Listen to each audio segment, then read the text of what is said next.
I've always said there's no excuse for a square gay person. I just felt that I never knew a hipper bunch of people. And it's because you're always looking at a little bit from the other side, or what is that sense of irony that most gay people have, or heightened? It's like it's sort of being genetically stoned or something. Went to the movies religiously every Saturday. That was my time, my sacred time. And nobody really looking over my shoulder. And I think I went alone. And so I saw everything. I remember dinner at 8, Grand Hotel, Marie Antoinette, Mutiny on the Bounty. I mean, I loved them. Did I know I was gay at that time? Of course not. Because what would gay be? Movies kind of contained your secrets, maybe. In other words, you couldn't talk to anybody else, but you could talk to the people in the movies, or at least be with them in the theater in the afternoon. I did identify with the magnetic, terribly attractive, ergo sexy, beautiful males. And of course, at that time, Clark Gable would be the epitome of that. Mutiny on the Bounty was kind of an erotic thing because of the flogging scene. But also, Gable, without a flogging scene, was pretty hot. Sitting alone in the darkened theater, where you were protected by the anonymity, where you could see yourself. I think it was Robin Hood with Errol Flynn, and I wanted to join his merry men. But I thought Errol Flynn was sexy, but I didn't even have that word in my vocabulary yet. But all I knew is that I wanted to be a part of his group. I just love movies, and I related very deeply to the characters.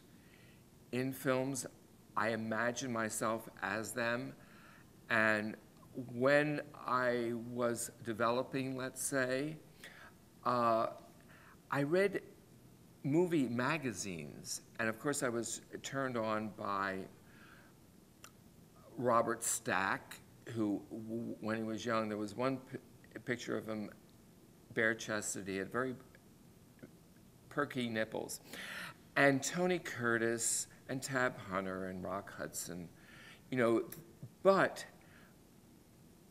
women in movies, I like to imagine myself as them, although I had no aspirations or desire to cross-dress. But I wanted to be Ava Gardner. I wanted to be Lauren Bacall.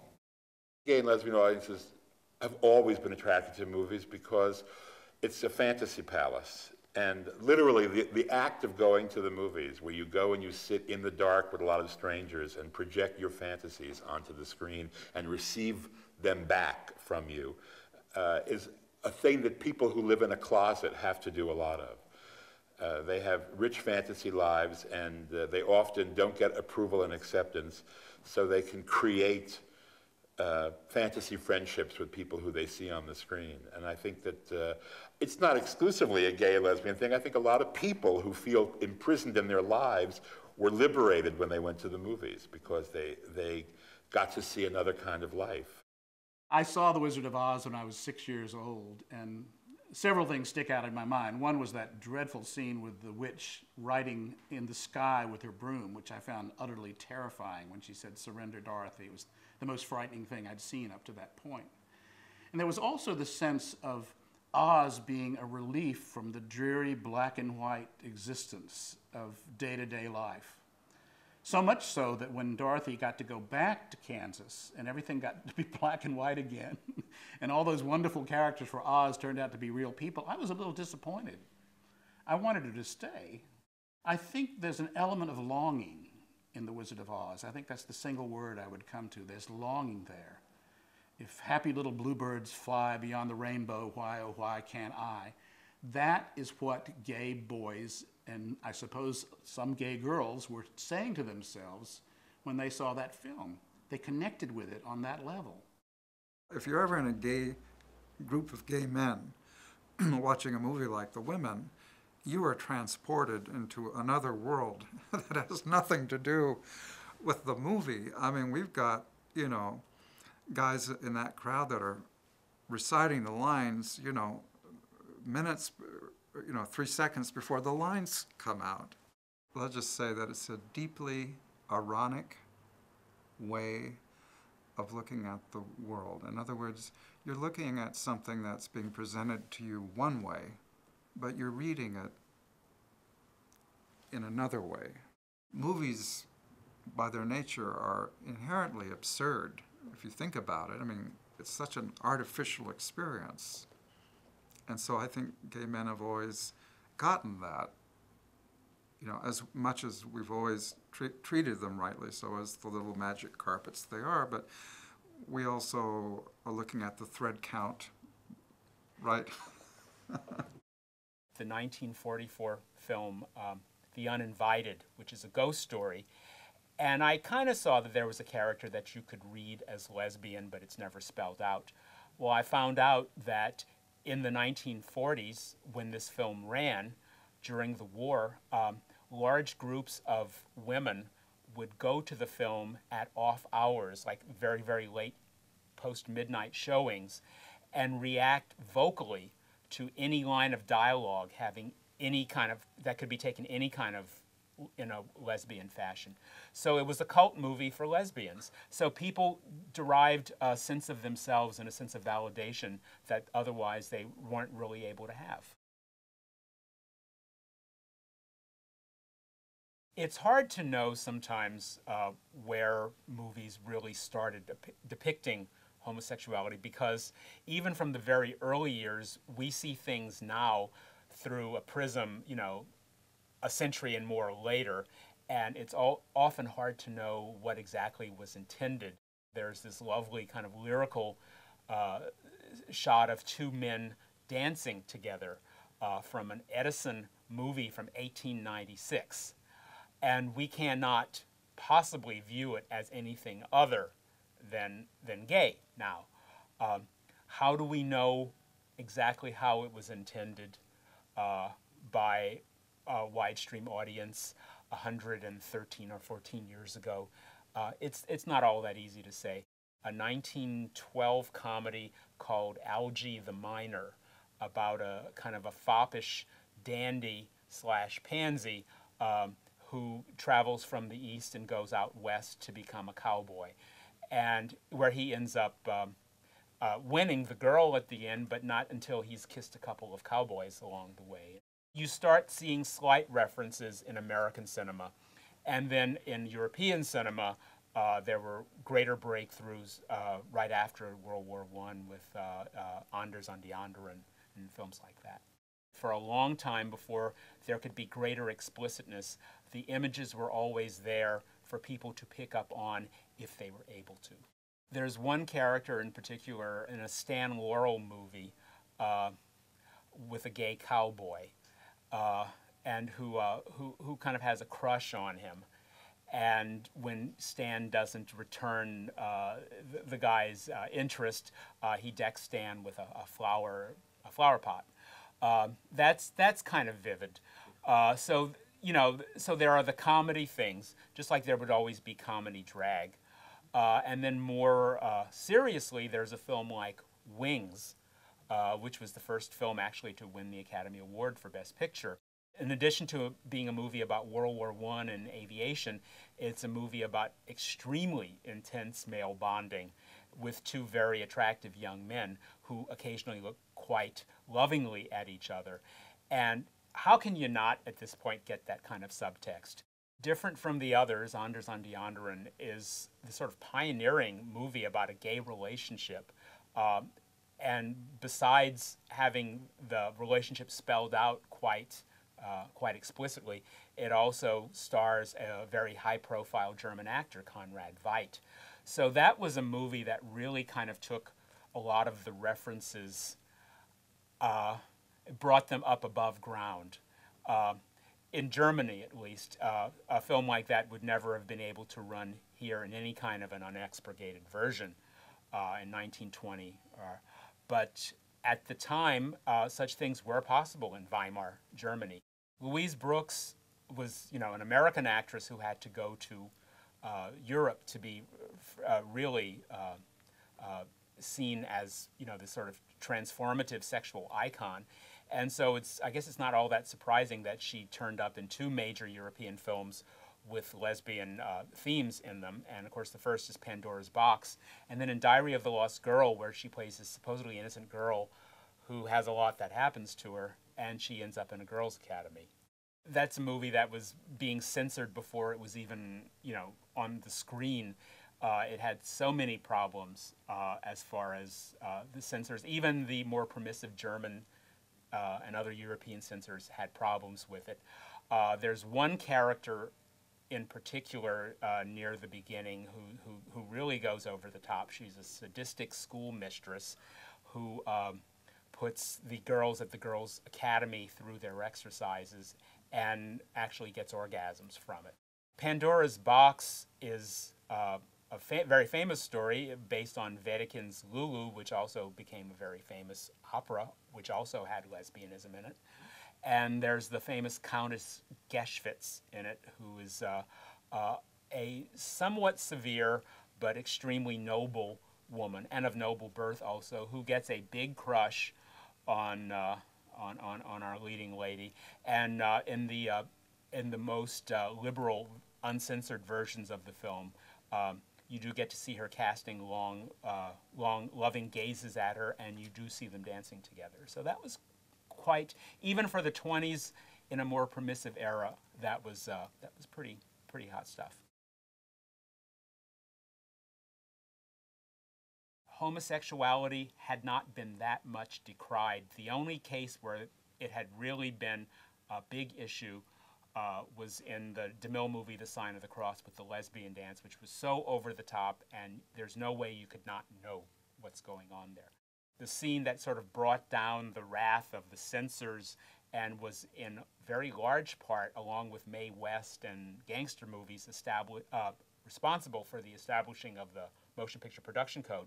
And that's the lesbian dance, the dance of the naked moon, that the Roman centurion hero has a lesbian try to seduce the pure Christian girl just to sort of thaw her out. He sees her as frigid, and he said, if a hot lesbian can't do it, then nobody can do it. So there's this orgy, and Roman orgy, with the standard oboe music and torches and people pawing each other and stuff, and this very kind of chilly Christian girl, very demure, is there, and then this wild sort of exotic woman comes in and starts groping her and dancing around her and chanting to her, and finally she's drowned out by the sounds of Christians out in the street who are being marched to the dungeon where they're then going to be thrown to the lions. But it's a way of showing that virtue wins out over vice, but DeMille, being the kind of provocateur he was, had to do it by being very, very explicit about it. So you do see some of the most explicit lesbian images in film. Call Her Savage, which was made in 1932 and was a comeback vehicle for Clara Bow, who had been a really hot star in silent films and hadn't done too well in talkies. And since her whole image had to do with her sex appeal, this sort of all-encompassing, burn the house down sexuality. So the movie is intent on having her displayed in as torrid a way as possible and in torrid situations. So she gets into cat fights. She whips the leading man with a horse whip. She marries a man who has syphilis. She has all these things happen to her. And so what more of a climax can you come to than to end up in a gay bar?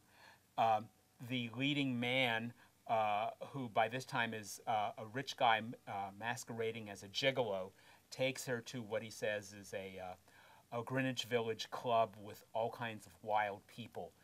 and not only gays and lesbians, but anarchists and other sort of off the beaten path types.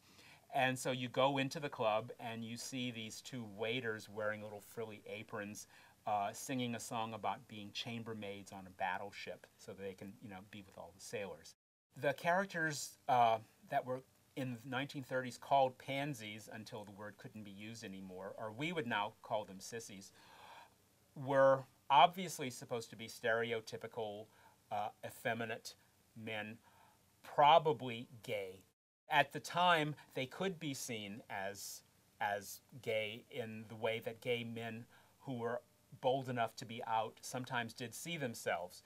If a man in 1932, for example, wanted to lead an open gay life, there were a few small urban enclaves that he could do so in, and also, and often did it in a very kind of campy way, using female pronouns for people of every gender. A lot of these characters would be denoted by having a flower in their lapel, often a little handkerchief that they could take out and wave. And there was also a kind of a salute in these movies. It was kind of a pansy wave where you'd go like this and do a kind of high-pitched woo. There was a movie called International House with W.C. Fields, and it was one of these pictures that was made at Paramount, and everybody on the lot was in the movie. And it was set in a town in China that was modeled after Shanghai, which of course had a huge international colony of non-Chinese people. And the town was called Wu Wu. And W.C. Fields played Lindbergh. He played this pilot who was flying around the world. And in the one scene, he lands in Wu Wu. And he looks out the window of his plane, and he's got the full thing, the goggles and all that, and he has a flower in his lapel. And he looks out, and and the only person standing there is Franklin Pangborn. And Franklin Pangborn was a character actor who was very effeminate, and always was like the floor walker in the department store who would go, "Dude, you touch it, you buy it," And Fields looks out the cockpit at him and says, "Where am I?" And Franklin Pangborn says, "Woo woo!" And Fields says, "Don't let the posy fool you." Every Astaire Rogers picture, Fred Astaire had a best friend, usually Edward Everett Horton, or Franklin Pangborn, or Gail Gordon, who played Lucy's boss on television, Miss Carmichael. There was always that extreme kind of tight-lipped, prissy sort of character that later became Charles Nelson Riley and Paul Lynde. There was also Billy DeWolf. There was always that character in movies, even when they were straight, like in On the Town, Sinatra and Gene Kelly, and the third guy is Jules Munchin, who is supposed to be straight, but is obviously a screaming queen. They weren't gay. They didn't have sex. They didn't meet other men. They didn't do any of that. They had stereotypical effeminate behavior. In Queen Christina, you had Garbo, who was the most mysterious of the stars. Queen Christina is Garbo as the lesbian queen of Sweden. I knew that Christina was lesbian intuitively. She's kissing another woman, and also not finding a great deal of satisfaction with males. And that enigmatic ending where she's on the ship and moving away from the security into the unknown. I don't think audiences understood with Queen Christina that there was anything lesbian at all, because they didn't know anything about lesbian. And women at the church breakfast are always hugging and kissing, and middle-class women did that. So consequently, I don't think there was any sense of any lesbianism on the part of most people looking at the film Queen Christina. The Hays office was set up, and why the production code was written is because there were so many things that people in Hollywood took for granted that they put on the screen, partially to titillate people in Omaha. And the church's objected, and as a result, the moguls decided to get together and put this code in, and as a result, a lot of that stuff kind of got shuttled off to the side. So what are called pre-code movies are a lot freer than the ones after the code. And what would happen would be the Hayes office, the motion picture producers and distributors, had to go through every script with a fine-tooth comb for any kind of references, and very, very often they would send a letter back to the studio saying, we can't let this pass. There's a suggestion of a pansy character, and that's the word they would use. When you look at the scripts of movies like The Maltese Falcon, the original scripts, you do see more references in their scripts, in the dialogue and in the stage directions, than we see on the screen. The Maltese Falcon, which does have probably at least 2 and maybe 3 gay characters in it, and a talk of at least a 4th, had to all be done with extreme delicacy, through allusion, through symbols sometimes. In the original script of The Maltese Falcon, it's actually said of the Peter Lorre character, Joel Cairo, this guy's queer. And I think the way they used it in that script meant that it could be either that he's gay or that he's just peculiar. That word had to be taken out. And so the way they got the point across was to have him present his business card and have it be scented with gardenia. And then you'd hear some sort of flowery music on the soundtrack, so you knew that there was something exotic about him. And then the actor, Peter Lorre, could do the rest through stance and voice and mannerism. And in the case of Gilda, you have sort of a he said controversy. Later in his life, Glenn Ford said that definitely his character did have a relationship with Gilda's husband. But before he died, the director of the film, Charles Vito, said he didn't know of anything like that. So it's hard to say. It's one of those films that operates on, you can view into it what you will and find satisfaction in it. And I've had arguments with film scholars about Gilda, and they're saying, no, there's nothing gay in it. And I said, how can you not think that? But who knows? It seems in a lot of ways that a lot of gay characters in the 1940s, when film noir came in, became darker, more threatening. And it seems pretty much like the 2 prototypes for that. For the women would be Judith Anderson as Mrs. Danvers, the kind of gothic, threatening housekeeper, and Rebecca. And for men, it would be Clifton Webb as Waldo Lydecker in Laura. And in neither case is the sexuality totally spelled out. It wouldn't have been possible to do so, but you certainly do get hints of it. In Rebecca, you see Mrs. Danvers' devotion to Rebecca by, she's fondling her underwear and things like that. And Clifton Webb himself was such a gay actor that there was no way that he could be in a role and not broadcast and not give it those kind of edges. And the fact that Waldo ends up being a very, not only snide person, but evil person at the end, shows the kind of corner that's being turned. And more you see gay characters being used for their threat. In Strangers on a Train, they of course could not portray the Robert Walker character, Bruno, in any kind of explicit, overt way. But Hitchcock's biographers have indicated that Walker and Hitchcock worked together to come up with sort of a series of signals, kind of a way to broadcast through mannerism and stance. You'd have to kind of sneak that stuff in, it seems to me. I think that later on, in the Age of Enlightenment, we looked at those movies and we said, well, obviously they're trying to tell us that he's gay and he's no good. But it was that it was part of his no goodness. It wasn't what made him no good, but it was on the list of things that made him a dastard. Rope is a very kind of funny film in a number of ways, partly because of the way Hitchcock shot it. He tried to do it as one long take, which is very strange, but also that the film was based on the Loeb-Leopold case. And in the 1920s, just to say the names Loeb-Leopold would connote two things. One would be anti-Semitism because they were both Jewish, and the other would be homophobia because they were both gay.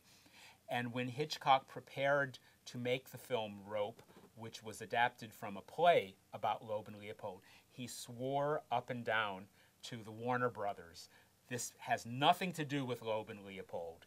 It has nothing to do with that case. And of course it did, and he knew it, and he was able to broadcast through signals, through the way the two young men look at each other. They have an understanding housekeeper, and through the casting, because he cast two gay actors. There was the prison matron lesbian. She was great. Hope Emerson, in a picture called Caged, is the archetypical dyke matron. I mean, she literally, when Eleanor Parker comes into the prison, she turns to her assistant and says, "Pipe in the new fish." And it's pretty clear what Eleanor Parker is supposed to be. You know, she's like arrested for pickpocketing, and by the time she leaves prison, she's a hardened con with a cigarette hanging out of her mouth like that. Well, you know, people used to say that anything that involved over-the-top melodrama was a gay movie. Anything that took itself so seriously that it could only be received with a camp response was inherently a gay movie. Anything that had an excess of emotion, which of course with changes in time and changes in movie styles, a lot of films from the past automatically became kind of gay thanks to 20 years going by or conventions changing. And then any woman that was so over the top in her femininity that she could be a model for drag queens was automatically then a beloved of gay men, or any woman that had a wildly tragic life, or anyone that seemed to chew up men the way that some men might want to do, like a Mae West kind of character. Anyone who was over the top tragic, like a Judy Garland character. Anyone that, just talked back and cut men to mincemeat, like a Joan Crawford character. These were all fertile ground for gay sensibility and appreciation. Whereas for lesbians, it was the opposite. They were seen as reinforcing this kind of, male attitude toward women and, causing trouble for lesbians in creating these outlandish ideals of femininity. So there was a real split there that came together once in a while, perhaps in films like Johnny Guitar. Johnny Guitar was great because it was a woman who's as tough as any man, and Mercedes McCambridge has this great bit part as this vituperative woman who seems to be a dyke, who wants to destroy the Joan Crawford character, and it's a great cat fight, and at the same time, it's a great showdown between one kind of femininity and another, the one that depends on having the fastest man in the West attached to you, and the one that depends on kind of being this really out there, excessive, dyke-seeming, tomboyish-seeming kind of anti-hero, kind of villainess, who's out to kind of take over the town herself. Mercedes McCambridge had, kind of a modified DA kind of haircut, like, 50s guys with their convertibles, and she didn't have a man, and she had guns, and she would ride in and threaten and be really mean, and I'm going to get you, and somehow this fit into this wildly unaccommodating kind of characteristic that was very appealing to lesbian audiences of the time, like, oh, here she comes, At the same time, all of them were sort of, it was really split because Crawford was kind of defying the town's morality and refusing to bow to the Mercedes McCambridge regulation. So it was kind of nutty, like the values were kind of flying all over the place and opened up a space for really non-conforming gender. That's always really delightful when you find that in those old films. The Hollywood films that came out in the 4 years between the establishing of the production code and then the enforcement from 1930 to 1934 took depictions of homosexuality as far as they would go until really the late 60s. things were just becoming public about homosexuality in the movies in about 1962. This was also the year when The Children's Hour was released, which is the story of two school teachers who are accused of lesbianism. One, it turns out, is really lesbian, and one is not.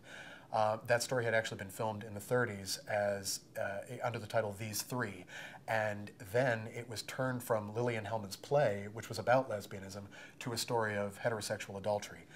By 1962, the production code was losing its teeth. It didn't have the power to censor movies in the same way that it had, and so it was just becoming possible for American movies to deal with homosexuality as homosexuality, not as coded as something else.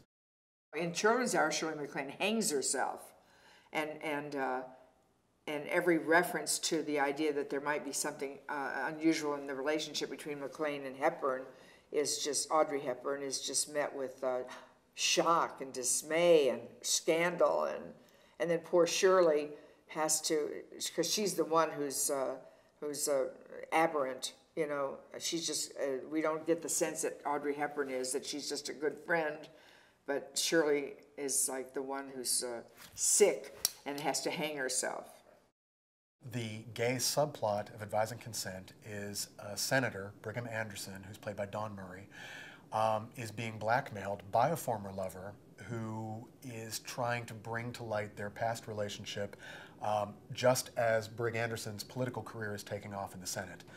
So in this really awful, cheesy scene, which is actually Hollywood's first look at a gay bar, Brig Anderson goes to find this former lover, and there's this queasy rendition of the love theme from Advise and Consent, sung by Frank Sinatra, no less, playing on the soundtrack as Brig arrives at this bar, and he's being eyed by these really waspy queens, and he walks in, and there's all this colored lighting, and it's very smoky and sordid, and his former lover is at the bar, and as they make eye contact, the bartender screams up at Brig, "Don't go, don't rush off," and he's horrified by this because he's totally closeted.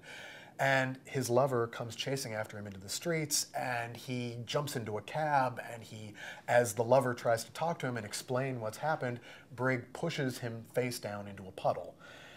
And after that, I think that may be the last time we see him in the film. After that, we learn that he has committed suicide by slitting his throat with a straight razor. It became more permissible through negotiation with the Production Code Administration that homosexuality could be portrayed more explicitly in film. And of course, the price for doing that was it always had to be done in a condemnatory fashion.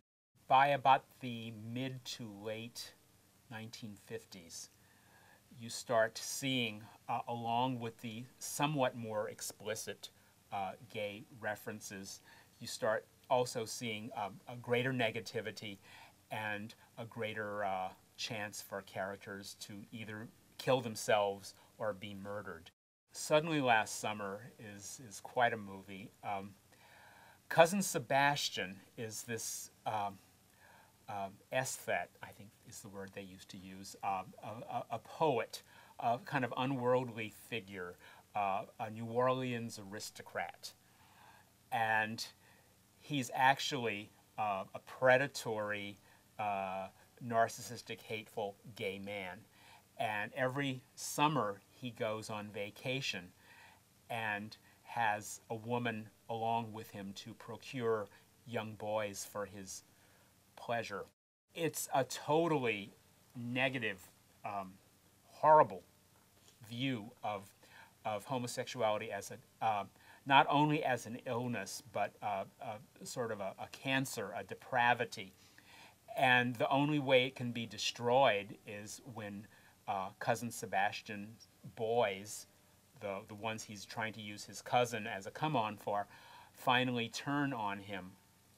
And they chase him through the streets of this small Spanish seaside town, and finally fall upon him, tear him to pieces, and eat parts of him.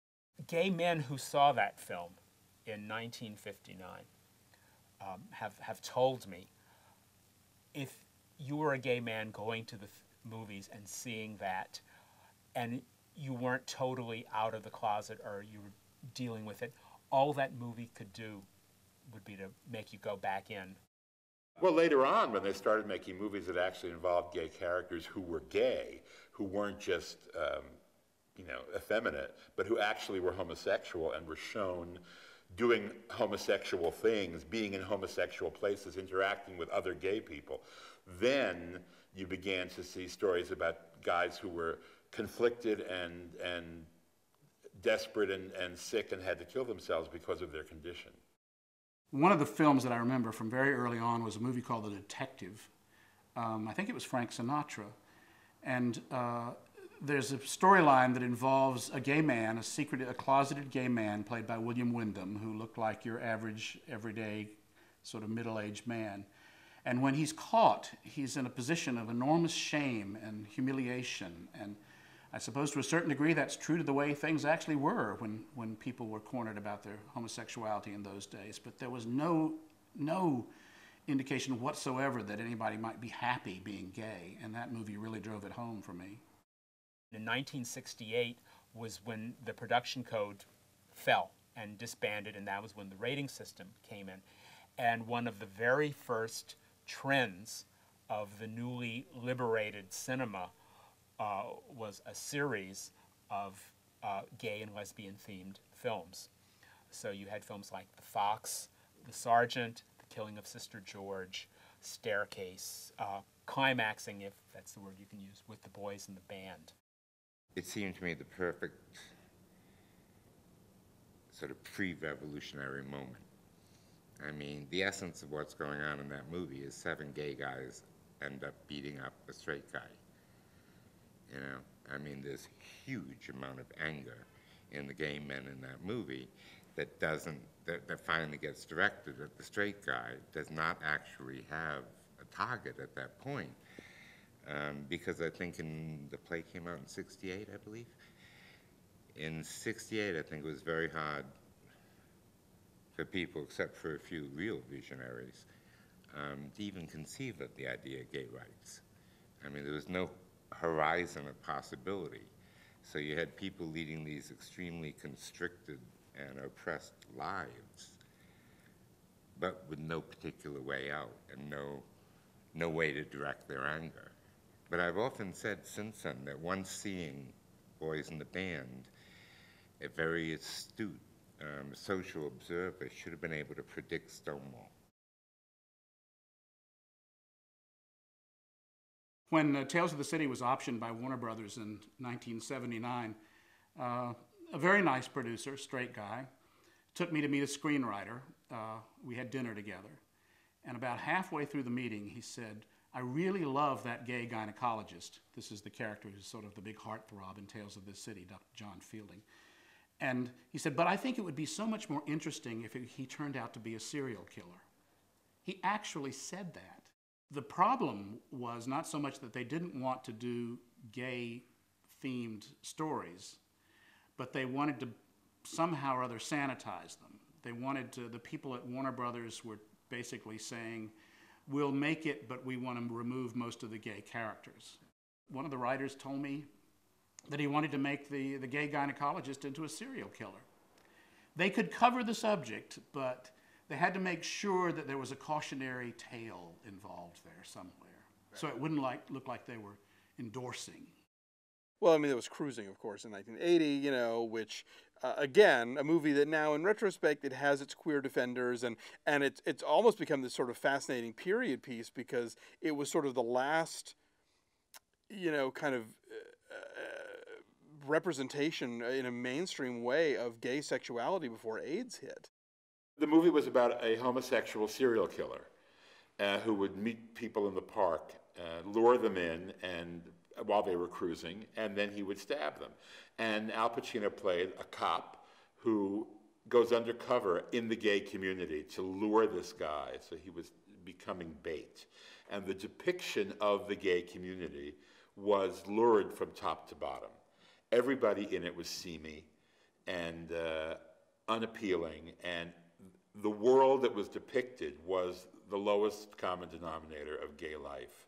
And it was felt that when a star the size of Al Pacino, and not height, I'm talking, because Al's not that big, but when a star the size of Al Pacino lends himself to a project like that, it becomes a big A movie that gets a lot of people who otherwise would have no idea how gay people live going to see that movie, and they would think this is what it's like. These are who these people are.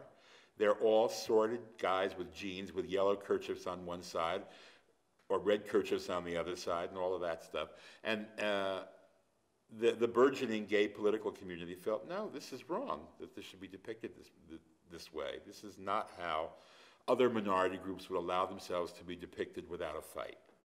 Take this idea of right and wrong images, of positive and negative images, which was something that really came out of American feminist film criticism too.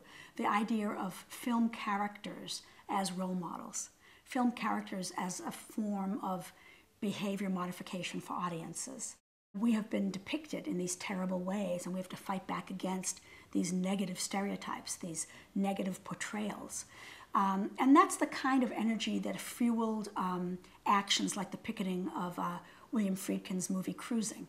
You know, this is portraying gay men as killers, we must resist this, we must fight against this. And that was also true for other kinds of ethnic and racial minorities in the United States at that time, boycotting Fort Apache, for instance, or boycotting other films that had, you know, negative portrayals. And that carries all the way up to something like Basic Instinct.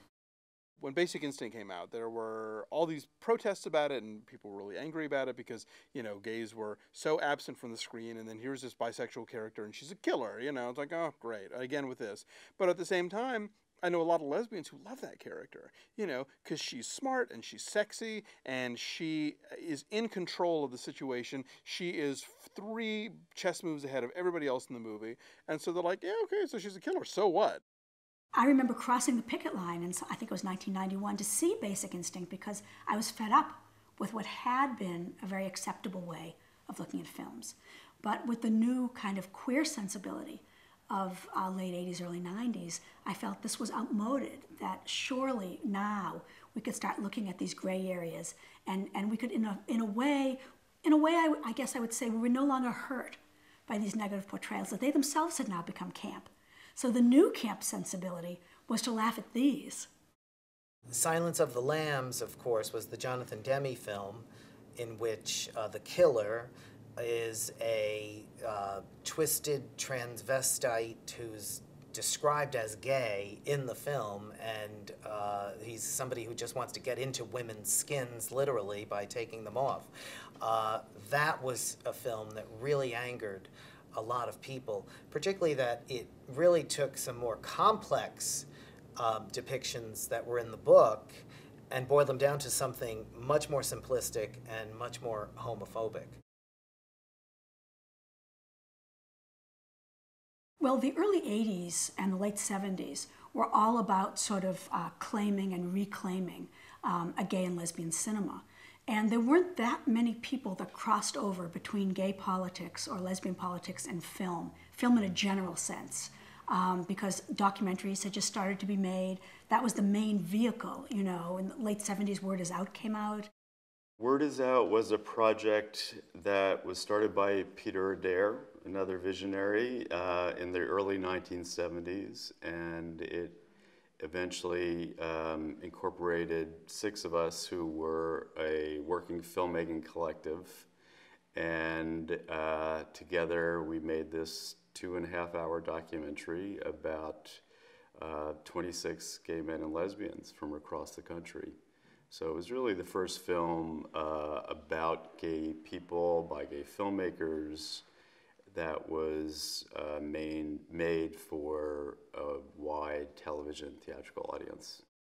Making Love was a movie written by a guy named Barry Sandler. And Barry Sandler went out on a huge limb professionally doing this film because he came out in making this film. And that could have meant the end of his career in Hollywood. This was 1980. So the fact that Barry wrote the film suggested we'd already come a long way. The fact that a major Hollywood studio made the film was even more remarkable. It was about a guy who was married, Harry Hamlin, Michael Lumpkin, good-looking guys, young stars. Kate Jackson played the wife, and the married man Harry Hamlin fell in love with this other guy, Michael Lumpkin. and they have a love scene. It was all just so stunning to see this on film. It was a landmark, and it allowed others to think about the possibility of doing films where gay people were portrayed in a positive way. My first contemporary film in a theater was Personal Best, which would be 1982, 83, and was definitely going to see it with my female best friend, and at the Harmar Mall, the threeplex, and being like, oh yeah, we're gonna go see it. It's a movie about women in sports, and but knowing what it was about, and then thinking kind of simultaneously, this is crazy. I'm going to this movie with my straight best friend who I have a bit of a crush on, and she's totally gonna know, and then being kind of mortified, half oh my God, this is amazing, and shit, here I am with my straight best friend, and she's gonna know. And I remember sitting on the curb afterwards talking about it, and feeling like all I could say was yeah, it was really good. And I remember feeling I thought Marielle Hemingway was such a great actress. You also have really groundbreaking early indie films like Parting Glances. That was, as far as I know, the first independent feature film to deal with AIDS. Very bluntly, very powerfully, made by someone who already was HIV positive and who would, soon die of AIDS soon after. And it also becomes a very big influence on the next generation. Looking at it, looking at what it means in people's lives, looking at who's actually being affected, what kinds of communities are around it, how people are trying to help each other. It's a very important film. Bill Sherwood was the person who made Parting Glances, and it was his last film, which is just horrendous. And I think it's a really concrete reminder to us, to all of us, of who we lost. We lost a whole generation of people that would be so vital to us now. The most important moment in gay and lesbian cinema for me, which I've called the new queer cinema, really came out of AIDS organizing and AIDS expressions. I date new queer cinema to 1991-92, which is when Poison came out and attracted all kinds of attacks from Congress, when Paris is Burning came out, when Swoon, Young Soul Rebels by Isaac Julian, Derek Jarman's Edward II came out, lots of films, and then eventually lesbian films like Go Fish and many, many others. Rose Trichet and Gwyn Turner, who made Go Fish, met in an ACT UP meeting. Lots of these people came out of ACT UP, and by the end of the 80s, as better drugs were being invented and as people were coming out of that first shock and paralysis, they began trying to make sense of it. Rope, in essence, gets remade by Tom Kalin when he makes Swoon. And Swoon comes out of an ACT UP sensibility. I mean, Tom Kalin came out of ACT UP, he came out of Grand Fury, and yet he makes a film about these homicidal killers based on Rope, based on the original Leopold and Loeb story. And when the film goes across the water to London, it's billed as puts the homo back in homicide. I made a film called The Incredibly True Adventure of Two Girls in Love, which was released in 1995. And it's the love story between an upper middle class black girl and a working class white girl who fall in love in their senior year. And comic trouble ensues. And it was released by Fine Line Features and was an extraordinary phenomenon insofar as being considered a crossover film, meaning, of course, that people who weren't gay were going to go see it.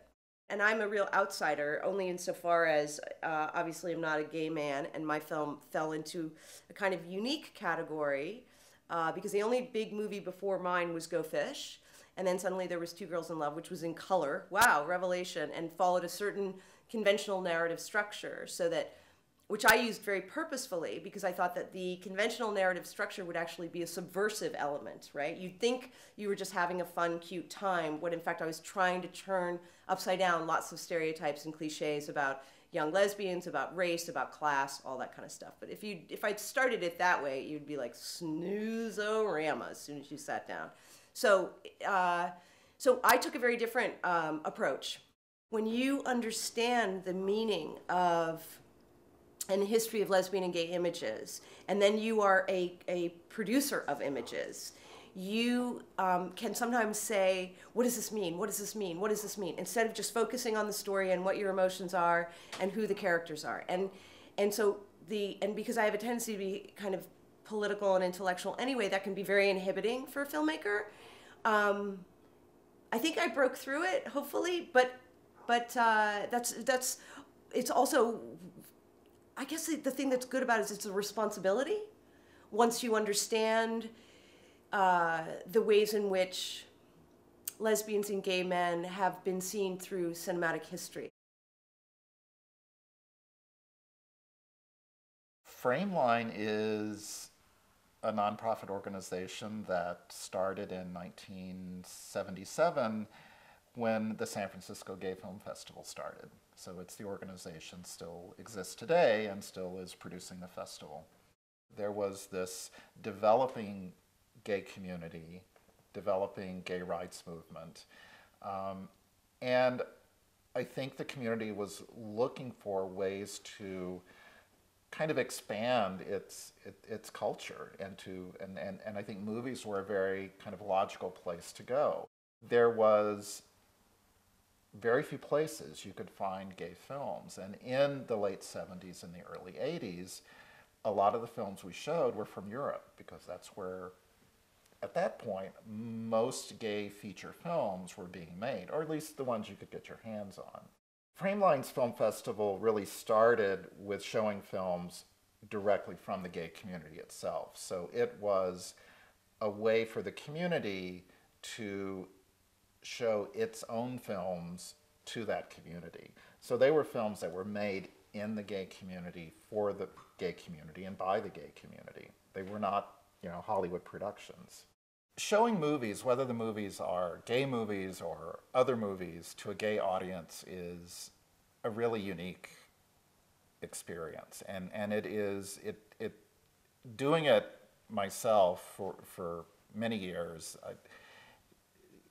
I'm really convinced that who's in the room, who's in that room watching the film is really, really key to the experience. There is, I think, with the gay community, there is so much shared knowledge and understanding of common experience and things we share in common that we share with nobody else in the world, that I think that's the basis for that experience, that we approach the images, the situations, we approach life in a lot of very common ways amongst ourselves. And so I think when we watch movies together, there is a reaction that's special and unique to that audience.